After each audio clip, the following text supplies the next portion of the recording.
ആഹാ! ഇന്ന് നമ്മള് രണ്ടാളും വൈറ്റ് ആണല്ലോടാ. Same page. നവരാത്രി ആയിട്ടാണോ? ആ നീയും യാ കൊള്ളാം. ആ ഫോർവേഡ് ഇപ്പൊ വന്നോണ്ടിരിക്കുന്നുണ്ടെടാ. ആ ഓരോ ദിവസത്തെ ഓരോ ഡ്രസ് കോഡ് നവരാത്രിന്റെ. എനിക്കും അപ്പൊ ഇന്ന് ഫസ്റ്റ് ഡേന്റെ വൈറ്റ് അല്ലേ? അതെ നാളെ എന്താ അറിയോ നിനക്ക്? അറിയാലോ. റെഡ്, യെസ്, റെഡ്, പിന്നെ ബ്ലൂ, ബ്ലൂ, പിന്നെ എന്തായിരുന്നുടാ? എനിക്കൊന്ന് യെല്ലോ ആ ആണ്. ഫോർത്ത് ഡേ യെല്ലോ, പിന്നെ ഗ്രീൻ അല്ലേ? അതെ. പിന്നെ ഒരു ഗ്രേ വരുന്നുണ്ട്, ആ പിന്നെ ഒരു പീകോക്ക് ഗ്രീൻ ഉണ്ട്, ആ പിന്നെ ഒരു orange and then pink I pink. Think last day അതെ അല്ലേ? അതെ നല്ല അതെ. രസമുണ്ട് പക്ഷെ ഇതിട്ടോ. ആ ആ ഞാനും ഓർത്ത് ഇപ്രാവശ്യം നവരാത്രിക്ക് ഞാൻ ആ ഒരു കളർ കോഡ് അങ്ങോട്ട് ഫോളോ ചെയ്യാംന്ന്. ശരി. ബിക്കോസ് ഞങ്ങളുടെ ആ യോഗ ഗ്രൂപ്പിനെ പറ്റി ഞാൻ ഉം. പറഞ്ഞിട്ടില്ലേ, അതിൻ്റെ അകത്ത് ഒരു ആന്റിയാണ് ആദ്യം അയച്ചു തന്നെ. അപ്പം ഞാൻ ഓർക്കുകയും ചെയ്തു, ഓ കൊള്ളാലോ എന്ന് വിചാരിക്കുകയും ചെയ്തു. ഓരോ കളറിന്റെ സിഗ്നിഫിക്കൻസും. അതെ ഇപ്പൊ വൈറ്റിന് ഇപ്പൊ ഇന്നത്തെ ദിവസം വൈറ്റിന് നല്ല പ്യൂരിറ്റി, പീസ് അതൊക്കെ. അതെ അപ്പൊ അങ്ങനെ ആലോചിച്ചിട്ട് ആ ദിവസം നമുക്ക് ഹാപ്പി ആയിട്ട് സ്റ്റാർട്ടും ചെയ്യാം അതെ അല്ലേ? അതെ അതെ. പിന്നെ നവരാത്രിക്ക് നോൺ വെജ് ഒക്കെ കഴിക്കോ? ഇല്ല അല്ല ഇല്ല ഇല്ല ഇല്ല ഇല്ല. ഇല്ല. 9 ഡേയ്സും കംപ്ലീറ്റ്ലി നോൺ വെജ്. ആക്ച്വലി ഞാൻ മറന്നു പോയതാട്ടോ. ഉം, ഉം, നീ ഉം. ഇന്നലെ വിളിച്ചപ്പം നോൺ വെജ് ഇല്ല എന്ന് ഉം, ഉം. പറഞ്ഞപ്പോഴാണ് ഞാനും വിചാരിച്ചത്. അപ്പൊ ഞാൻ പിള്ളേരുടെ അടുത്ത് ചോദിച്ചു, നമുക്കും ഇപ്രാവശ്യം നവരാത്രി അങ്ങോട്ട് നോൺ വെജ് ഒഴിവാക്കിയാലോ എന്ന് ഓർത്തപ്പോ പിള്ളേരും ഓക്കെ പറഞ്ഞു. Very I nice. Was quite surprised. അല്ലെങ്കിൽ യൂഷ്വലി ഞങ്ങൾ അയ്യോ ആ ലാസ്റ്റ് 3 ഡേയ്സ് മതിയില്ലേ, ഇപ്രാവശ്യം ഒരു ദിവസം കൂടെ എക്സ്ട്രാ ഉണ്ടല്ലോ, അതെ. അപ്പം ആ ലാസ്റ്റ് 3 ഡേയ്സ് മതിയില്ലേ എന്നൊക്കെ വിചാരിച്ച് അങ്ങനെ പറഞ്ഞപ്പോൾ പിള്ളേർ പറഞ്ഞു why not mamma, let's do it this time എന്ന് പറഞ്ഞു. I was quite surprised. അപ്പൊ ഞാൻ ഓർത്തെ ശരി എന്നപ്പോ പിന്നെ നോൺ വെജ്. നവരാത്രിക്ക് ഒരുപാട് ചേഞ്ചസ് പണ്ടത്തേന്നും ഇപ്പോഴും വന്നിട്ടുണ്ട് അതെ അല്ലേ? അതെ ഇപ്പൊ അതെ എല്ലാം നമ്മൾ സെലിബ്രേറ്റ് ചെയ്യുന്നുണ്ട്. നവരാത്രി ഇപ്പൊ കുറച്ചും കൂടി പണ്ട് ഭക്തി, പഠിപ്പ് അങ്ങനെയായിരുന്നു നമ്മളൊക്കെ നവരാത്രി. അതെ ഇപ്പൊ സെലിബ്രേഷൻ മോഡാണോ? അതെ അതെ. ദാണ്ടിയ, ദാണ്ടിയ. ഡ്രസ് കോഡ്, അതെ വൈകുന്നേരം കോമ്പൗണ്ടില് ഞങ്ങൾക്ക് ആന്റിമാരെല്ലാരും കൂടി ഇരുന്നിട്ട് ലേഡീസ് സ്പെഷ്യലി ആ ഇരുന്നിട്ട് ഭജൻസ് ഓ വാവ്. 6 to 7 ഞാനും വരുന്നുണ്ട്. വരും വരും എല്ലാവർക്കും വരാം. പിന്നെ എല്ലാരും വീട്ടിൽ നിന്ന് കുറച്ച് പ്രസാദം ആ പറ്റുന്ന സാധനങ്ങൾ കൊണ്ടുവന്ന് വെച്ച് പൂജ കഴിഞ്ഞ് ഓ ആരത്തി കഴിഞ്ഞ് ആ പ്രസാദം ഡിസ്ട്രിബ്യൂട്ട് ആ ചെയ്യും. ഭയങ്കര ഒരു ഐശ്വര്യ ഫീലിംഗ് ആണത്. ഞങ്ങളുടെ കോളനിയിൽ അങ്ങനെ അങ്ങോട്ട് വലിയ ഇതുപോലെ ഒന്നും ഇല്ല. എന്താന്ന് പറഞ്ഞു കഴിഞ്ഞാൽ അവിടെ കൂടുതലും ഈ നോർത്ത് ഇന്ത്യൻസ് വരുമ്പോഴാണല്ലോ നമുക്ക് ആ ഒരു കൾച്ചർ, അവരുടെ ശരിയാണ്. കൾച്ചറും കൂടെ ഇതാവുന്നേ. നമ്മുടെ അവിടെ അങ്ങനെയൊന്നും ഇല്ല. അപ്പൊ അതുകൊണ്ട് ആ 3 ഡേയ്സ് തന്നെ ഉണ്ടാവുള്ളൂ. പക്ഷെ എന്നാലും ഞാൻ വിചാരിച്ചു നമുക്ക് വീട്ടിൽ അല്ല ചെയ്യാം. ഉറപ്പായിട്ടും. അതെ അതെ അതെ. അതെ. പിന്നെ പണ്ടത്തെ ഞാൻ ഇന്ന് ഇത് രാവിലെ ഡ്രസ്സ് എടുത്ത് വെക്കുമ്പോൾ ഞാൻ ആലോചിക്കായിരുന്നു, പണ്ട് എന്തായിരുന്നു അറിയോ, ഓൾമോസ്റ്റ് ഈ സമയമാകുമ്പോഴേക്കും ഹോളിഡേയ്സും കിട്ടുമായിരുന്നു നമുക്ക് അല്ലെ, കുറച്ചധികം ദിവസം. അപ്പൊ ഈ വീണ്ടും അമ്മമ്മേന്റെ വീട് അവിടെ അടുത്ത് അഴകൊടി ദേവി ക്ഷേത്രമാണ് ഞങ്ങളുടെയൊക്കെ ഇഷ്ടപ്പെട്ട അമ്പലം, അവിടെ തൊട്ടടുത്ത്. അവിടെ പോവുക, രാവിലെയും വൈകുന്നേരവും ഞങ്ങൾ എല്ലാവരും കുളിച്ചിട്ട് കസിൻസും ഓൾമോസ്റ്റ് എല്ലാവരും പോവും, അമ്പലത്തിൽ പോയി തൊഴും.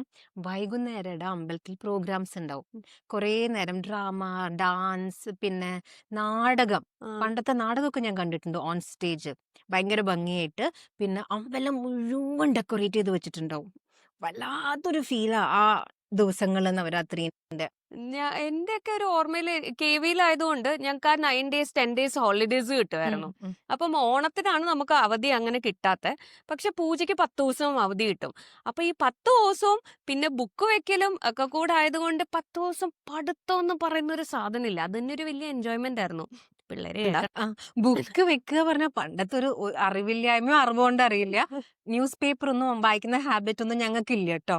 പക്ഷെ ഈ ബുക്ക് വെച്ച് കഴിഞ്ഞ അറിയാതെ ന്യൂസ് പേപ്പർ ഒക്കെ എടുത്ത് നോക്കും, എന്നിട്ട് നോക്കിക്കഴിഞ്ഞാൽ അയ്യോ അയ്യോ തെറ്റിപ്പോയി തെറ്റിപ്പോയി എന്ന് പറഞ്ഞിട്ട് അത് അവിടേക്ക് മാറ്റി വെക്കുക. ഇതിപ്പോ പിള്ളേരാണെങ്കിലും ബുക്ക് വെക്കാൻ വേണ്ടി നോക്കിയിരിക്കും. പക്ഷെ ബുക്ക് വെച്ച് കഴിഞ്ഞ് കഴിഞ്ഞാൽ ഈ ആനിമേ ക്യാരക്ടേഴ്സ് വരയ്ക്കുക ഒക്കെയാ. അപ്പൊ നമ്മൾ പറയാം അത് നോക്കി വരയ്ക്കുന്നതും ഒരു കൈൻഡ് ഓഫ് നമുക്കൊരു എഡ്യൂക്കേഷൻ പോലെയാണല്ലോ. So you should not be doing that. മമ്മ പിന്നെ ഞങ്ങൾ എന്ത് ചെയ്യും, ബോറടിക്കണു. ടിവിയിലൊന്നും വായിക്കാൻ പറ്റില്ല. അപ്പം ഈ ആനിമേ കൈൻഡ് ഓഫ് ഒന്നും നോക്കാൻ പറ്റില്ല, ബിക്കോസ് സബ് ടൈറ്റിൽസ് വായിക്കണമല്ലോ. അപ്പം അത് വരുമ്പോ അമ്മ അത് മാത്രം വായിച്ചോട്ടെ, പക്ഷെ പഠിക്കാൻ വയ്യ, ബാക്കിയെല്ലാം ചെയ്യാം. പിന്നെ ഒരു കാര്യം കൂടി, ഇപ്പം മ്യൂസിക് ടീച്ചേഴ്സ്, ഡാൻസ് ടീച്ചേഴ്സ്, എന്തെങ്കിലും ആർട്ടിന്റെ ടീച്ചേഴ്സ് എല്ലാം വിദ്യാരംഭത്തിന്റെ ദിവസം ക്ലാസ് സ്റ്റാർട്ട് ചെയ്യും. നമുക്കില്ലേ അതെ അരിയിലെഴുതി സ്റ്റാർട്ട് ചെയ്യുന്ന ഒരു അതെ പ്രോസസ്സ് ഉണ്ടല്ലോ. അതെ. അപ്പൊ അത് സ്റ്റാർട്ട് ചെയ്യാനും ഇപ്പൊ ഓൺലൈനായിട്ട് കുറേ മെസ്സേജസ് ഗ്രൂപ്പിൽ വരുന്നുണ്ട്. ഉം. ഇനി എന്തെങ്കിലും പുതിയ ഫോം നമുക്ക് പഠിക്കണമെങ്കിൽ നമുക്ക് ആ വിദ്യാരംഭത്തിന്റെ ദിവസം സ്റ്റാർട്ട് ഇപ്പൊ ചെയ്യാം. ഇപ്പൊ നോക്കിക്കഴിഞ്ഞാൽ സ്കൂൾസിൽ അഡ്മിഷൻസ് വരെ വിദ്യാരംഭത്തിന് വരുന്നുണ്ട്. ഓ, ആ മിക്ക സ്കൂൾസിലും ഇപ്പൊ അഡ്മിഷൻസ് ഓപ്പൺ ടൈം. നല്ല കാര്യം അതെ, അല്ലേ? പണ്ട് ഡിസംബർ ജാനുവരി ആ ടൈം ആയിരുന്നില്ലേ, ശരി. ഇപ്പം അത് നേരെ ഇങ്ങോട്ടാക്കിയിട്ടുണ്ട്. അപ്പൊ കൊറേ ചേഞ്ചസ് നവരാത്രിന്റെ ഉണ്ട്. ഭയങ്കര ഭയങ്കര ചേഞ്ചസ് നമ്മൾ കണ്ട് വരുന്നുണ്ട് അന്നും ഇന്നും. പിന്നെ എന്റെ ഫസ്റ്റ് സാരി ആ. ഞാൻ ഉടുത്തത് വിദ്യാരംഭത്തിന്റെ ആഹാ! ദിവസം. അതായത് മമ്മിയെ സാരി വാങ്ങി ചെറിയമ്മയെ നമുക്ക് ഡ്രേപ്പ് ചെയ്തിരുന്നെ. ഉം. എന്നിട്ട് അത് ഉടുത്തിട്ട് അമ്പലത്തിലേക്ക് പോകും. ഒരു ഗ്രീൻ കളർ സാരി ആയിരുന്നു. അന്ന് കളർ കോഡ് ഒന്നും ഫോം ചെയ്യാൻ അറിയില്ല. പക്ഷെ എന്ത് സ്റ്റാർട്ട് ചെയ്യുമ്പോഴും ആദ്യം ആ വിദ്യാരംഭ ദിവസം സ്റ്റാർട്ട് ചെയ്യാന്ന് പറഞ്ഞിട്ട്. ആ, അത് നല്ല കാര്യം കേട്ടോ. ഞങ്ങളതൊന്നും ഇല്ല. അമ്പലത്തിലായിരുന്നു പണ്ട് ബുക്ക് വെക്കുന്നത്. അപ്പൊ ബുക്കെല്ലാം കൂടെ പൊതിഞ്ഞ് പേരൊക്കെ എഴുതി പേപ്പറും കൊണ്ട് പൊതിഞ്ഞ് റാപ്പ് ചെയ്തിട്ട് ഉം, അതിന്റകത്ത് പേരെഴുതി ഉം. അങ്ങനെ കൊണ്ട് അമ്പലത്തിൽ വെക്കുമായിരുന്നു. ഇപ്പൊ പിന്നെ നമുക്ക് എന്താ പറയാ വീട്ടിൽ വെക്കും. അമ്പലത്തിൽ പോണെങ്കിൽ അമ്പലത്തിൽ വെക്കും. അപ്പൊ ചിലപ്പോ ഈ ബുക്ക് എടുക്കുമ്പോൾ നമുക്ക് അമ്പലത്തിൽ കയറാൻ വയ്യാത്ത ഒരു അവസ്ഥയൊക്കെ ആയതുകൊണ്ട് ഉം. ഇപ്പൊ മിക്കവാറും വീട്ടിലാണ് വെക്കാറ്.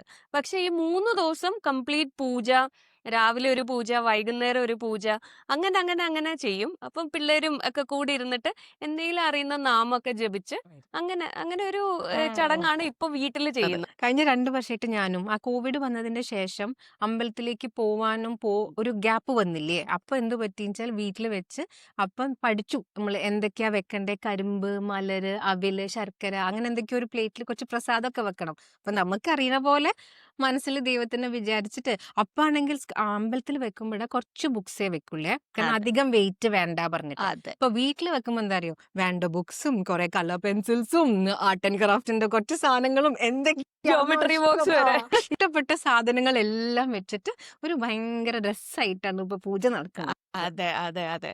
ഞാനീ കരിമ്പൊന്നും അങ്ങനെ വെക്കുന്നില്ല. ആ, എനിക്ക് ആ ഒരു സിസ്റ്റം അറിയില്ല. ആ, ഞങ്ങടെ നാട്ടിലോട്ടും അങ്ങനൊന്നും ഇല്ല. ചെയ്യാറില്ല.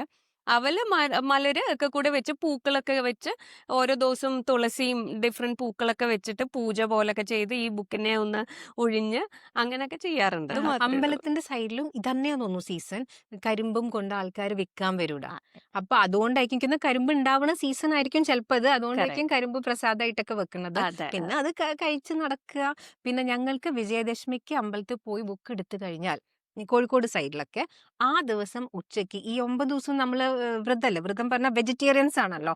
ആ ദിവസം ഉച്ചയ്ക്ക് ഭയങ്കര ഫിഷും ചിക്കനും ഒക്കെ കൂട്ടിയിട്ടുള്ള വേറൊരു ടൈപ്പ് ഊണാണ്. ആഹാ. അത് എല്ലാ സ്ഥലത്തും ഉണ്ടോന്ന് അറിയില്ല. ഞങ്ങള് കോഴിക്കോടുകാർ എനിക്ക് തോന്നുന്നു നോൺ വെജ് പ്രിയരായതുകൊണ്ടായിരിക്കും ഞങ്ങൾക്ക് അങ്ങനെയാ. നമ്മുടെ നാട്ടിലോട്ട് അങ്ങനെ ഉണ്ടോന്ന് അറിയത്തില്ല. പക്ഷെ ഡാഡി മേടിക്കും ട്ടോ. ഉം. എന്താന്ന് പറഞ്ഞാ ഇതുപോലെ തന്നെ 3 ദിവസം ഞങ്ങളെ പോലുള്ളവരൊക്കെ കൺട്രോൾ ചെയ്ത് ഇരിക്കാന്ന് പറഞ്ഞാൽ തന്നെ അതൊരു വലിയ കാര്യമാണ്. അപ്പം അത് കഴിയുമ്പോ വിജയദശമിക്ക് ബുക്കൊക്കെ എടുത്ത് ഒന്ന് വായിച്ചൊക്കെ കഴിഞ്ഞു കഴിഞ്ഞാൽ പിന്നെ നോൺ വെജ് വെക്കും.